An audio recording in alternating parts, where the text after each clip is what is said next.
برطانیہ کے لیے پروازیں بحال کر دی گئیں۔ 5 سال بعد اسلام آباد سے مانچسٹر کے لیے پہلی پرواز آج روانہ ہوگی۔ پی آئی اے کا بوئنگ 777 ساختہ طیارہ برطانوی فلائٹ آپریشن کو سر انجام دے گا۔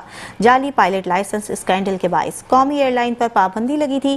وزیر دفاع خواجہ آصف کہتے ہیں کہ ہم نے اسے قومی چیلنج سمجھا اور ہوا بازی کے اداروں کو اختیارات فراہم کیے۔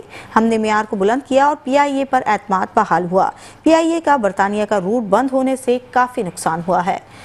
قومی ایئر لائن کی برطانیہ کے لیے پروازیں بحال ہو گئیں۔ 5 سال بعد اسلام آباد سے مانچسٹر کے لیے پہلی پرواز آج روانہ ہو گئی۔ پی آئی اے کا بوئنگ 777 ساختہ طیارہ برطانوی فلائٹ آپریشن کو سر انجام دے گا۔ جعلی پائلٹ لائسنس اسکینڈل کے باعث قومی ایئر لائن پر پابندی لگی تھی۔ وزیر دفاع خواجہ آصف کہتے ہیں کہ ہم نے اسے قومی چیلنج سمجھا اور ہوا بازی کے اداروں کو اختیارات فراہم کیے۔ ہم نے معیار کو بلند کیا اور پی آئی اے پر اعتماد بحال ہوا۔